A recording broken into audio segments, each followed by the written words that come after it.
নমস্কাৰ প্ৰিয় শ্ৰোতা, আকাশবাণী তেজপুৰ কেন্দ্ৰৰ সেউজী ধৰণী অনুষ্ঠানটিলৈ আপোনালোকক স্বাগতম জনাইছোঁ। শ্ৰোতাসকল, অসমৰ এখন ৰাজকীয় পক্ষী উদ্যান হৈছে মাজুলীৰ চৰাইচোং। আহোম ৰজা স্বৰ্গদেউ প্ৰতাপ সিংহই 1633 খ্ৰীষ্টাব্দতে চৰাই সংৰক্ষণৰ বাবে স্থাপন কৰিছিল মাজুলীৰ এই পক্ষী বিচৰণ ক্ষেত্ৰ। 392 বছৰীয়া এই ঐতিহ্যপূৰ্ণ পক্ষী সংৰক্ষিত অঞ্চলৰ বিষয়ে আজি এই অনুষ্ঠানত আপোনালোকক অৱগত কৰিবলৈ বিচাৰিছোঁ। চৰাইচোঙৰ বিষয়ে জানিবলৈ আমি কাষ চাপিছিলোঁ বৰ্তমান চৰাইচোং পক্ষী ক্ষেত্ৰ সংৰক্ষণৰ লগত জড়িত চৰাইচোং উৎসৱৰ কাৰ্যবাহী সভাপতি শ্ৰী কমল দত্ত ডাঙৰীয়াৰ। তেখেতে আমাক চৰাইচোঙৰ বিষয়ে জনাইছে এনেদৰে। নমস্কাৰ, শ্ৰীযুত কমল দত্ত ডাঙৰীয়া। আপোনাক আকাশবাণী তেজপুৰ কেন্দ্ৰৰ সেউজী ধৰণী অনুষ্ঠানলৈ স্বাগতম জনাইছোঁ।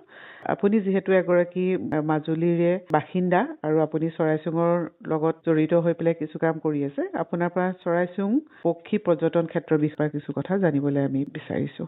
হয়, জয়জতে আপোনালোককো নমস্কাৰ জনাইছোঁ। মই মাজুলী সাহিত্য নামৰ এটা স্বেচ্ছাসেৱী সংগঠন তাৰে সভাপতি হিচাপে দায়িত্ব পালন কৰি আছোঁ। আমি কেইটামান কাম আমাৰ NGOৰ যোগেদি কৰি আছোঁ। তাৰ ভিতৰতে অন্যতম হ'ল চৰাইচোঙক পুনৰুজ্জীৱিত কৰা। চৰাইচোং হ'ল আজিৰ পৰা প্ৰায় 392 বৰ্ষৰ আগতেই স্বৰ্গদেউ প্ৰতাপ সিংহই প্ৰতিষ্ঠা কৰা এখন পক্ষী উদ্যান, য'ত নেকি এতিয়া স্বৰ্গদেৱে এটা গড় বন্ধাই আহিছিলে দক্ষিণ পাৰৰ পৰা মাজুলী হৈ উত্তৰ পাৰৰ সংযোগ কৰিবৰ কাৰণে লাহদৈগড়ৰ পৰা।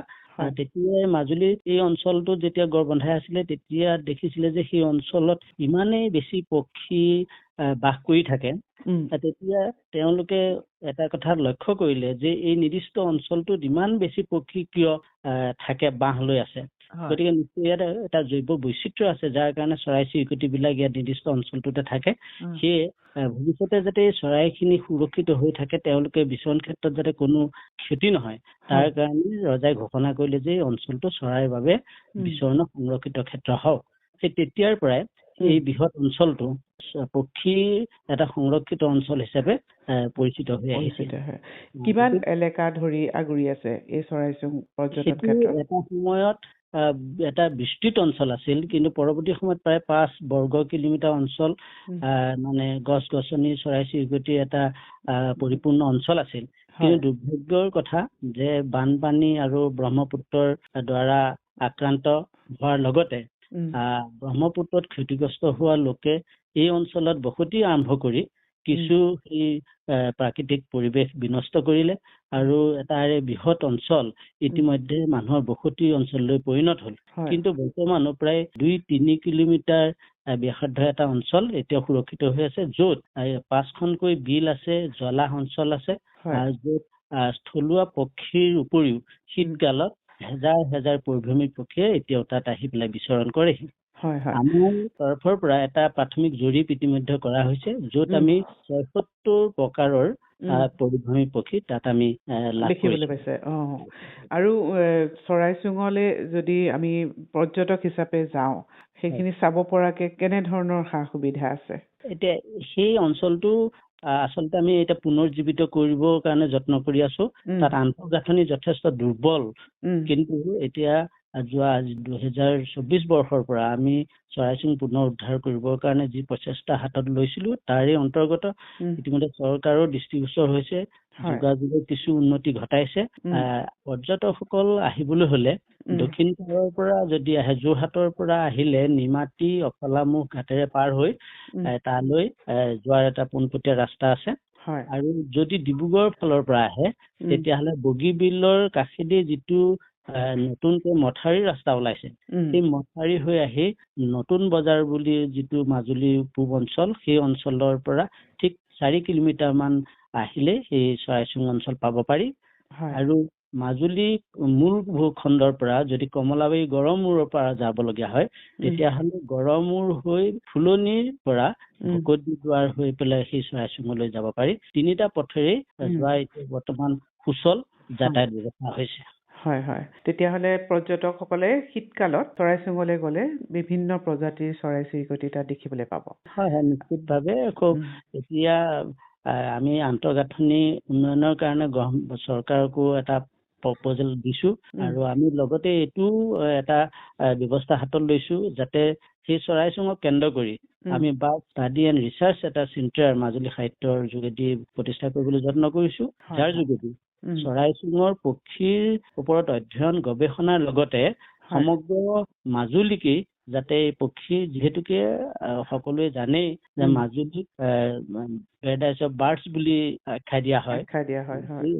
এতিয়াও মাজুলীত প্ৰায় 290টামান জলাক্ষেত্ৰ আছে, য'ত নেকি পৰিভ্ৰমী পক্ষী আৰু থলুৱা পক্ষী ভৰপূৰ হৈ থাকে।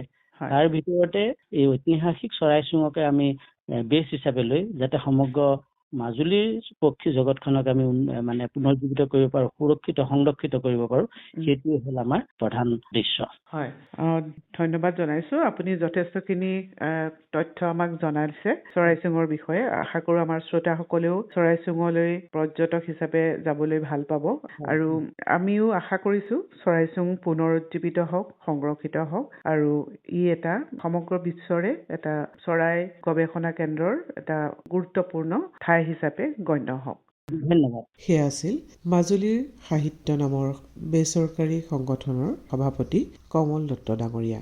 এছিয়াৰ প্ৰথম সংৰক্ষিত চৰাই বাসস্থান বুলি গণ্য কৰা ঐতিহাসিক চৰাইচোং পক্ষী অভয়াৰণ্যৰ সংৰক্ষণ আৰু ইয়াৰ পুনৰ উজ্জীৱিতকৰণৰ ওপৰত গুৰুত্ব প্ৰদান কৰি মাজুলীত অনুষ্ঠিত হয় বাৰ্ষিক চৰাইচোং উৎসৱ।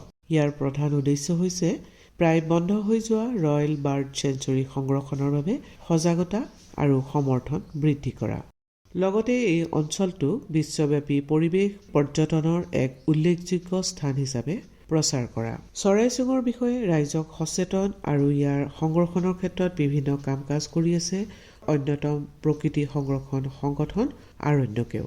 আমি আৰণ্যক মাজুলীৰ জ্যেষ্ঠ জনসম্পৰ্কৰক্ষী বিষয়া শ্ৰী প্ৰণৱ গোস্বামীৰ পৰা জানিবলৈ বিচাৰিছিলো চৰাইচোঙৰ সংৰক্ষণৰ বাবে তেওঁলোকে কেনেধৰণৰ পদক্ষেপ হাতত লৈছে। এই বিষয়ে তেওঁ আমাক জনায় এনেদৰে।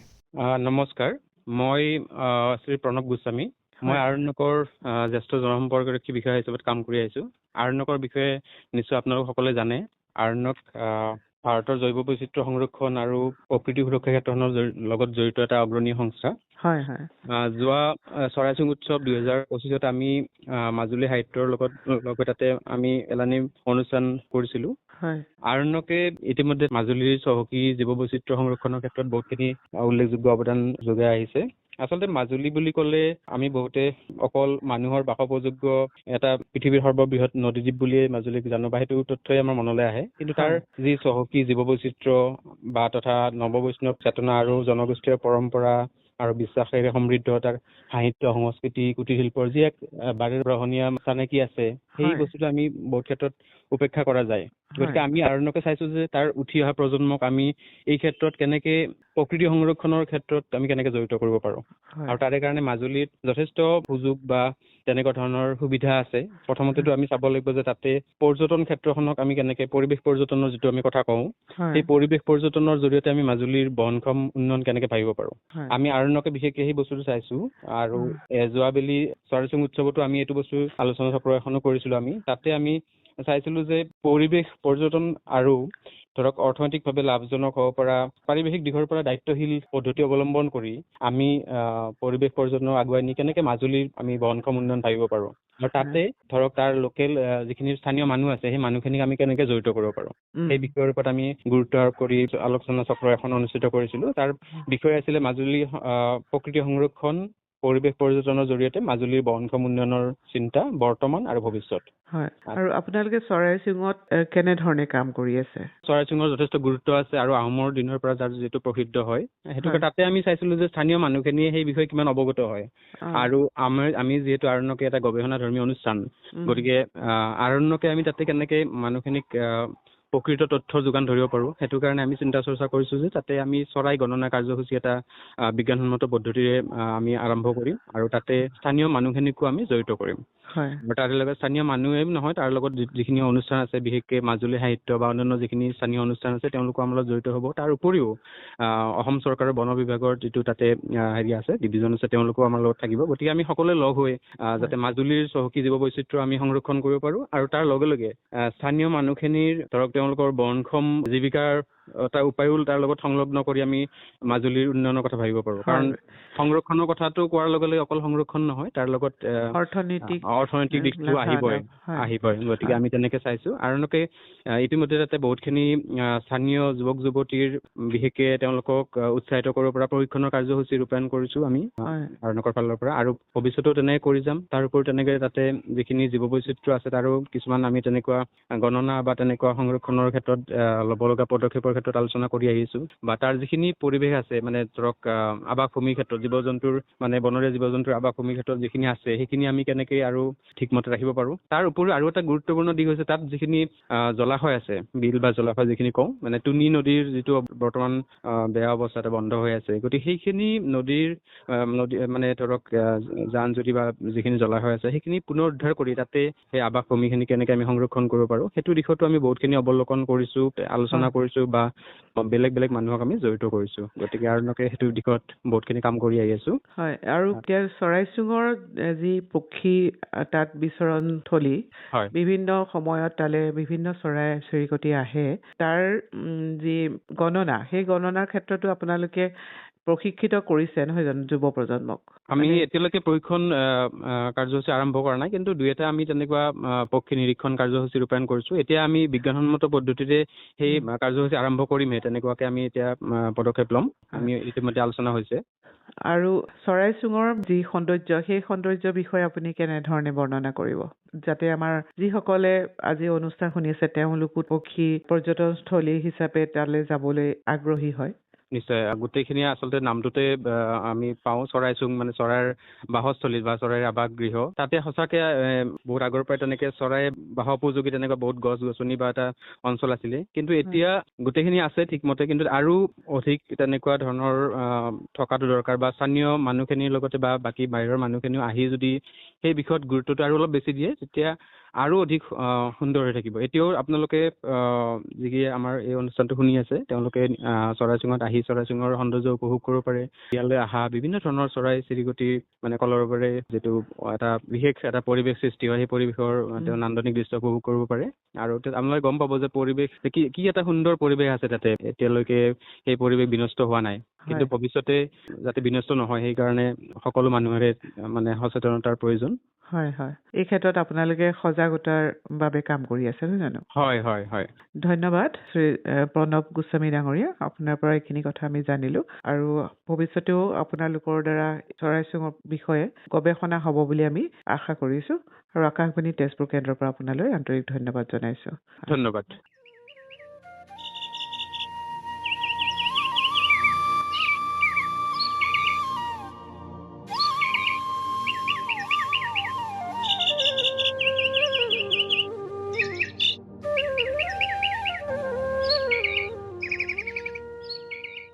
বছৰৰ 12 মাহে পক্ষীৰ কাকলিৰে সজীৱ হৈ থকা মাজুলীৰ এই চৰাইচুং চৰাই এক ৰম্যক্ষেত্ৰ হিচাপে পৰিগণিত হৈছে। ইয়াৰ সংৰক্ষণৰ আৰু পুনৰুজ্জীৱিতকৰণৰ বাবে যিসকল স্থানীয় লোকে চেষ্টা কৰি আছে আৰু লগতে চৰকাৰৰ সহযোগত আমি আশা কৰিছো চৰাইচুং অসমৰ এখন উল্লেখযোগ্য পক্ষী অভয়াৰণ্য হিচাপে অতি সোনকালে পৰিচিত হ'ব।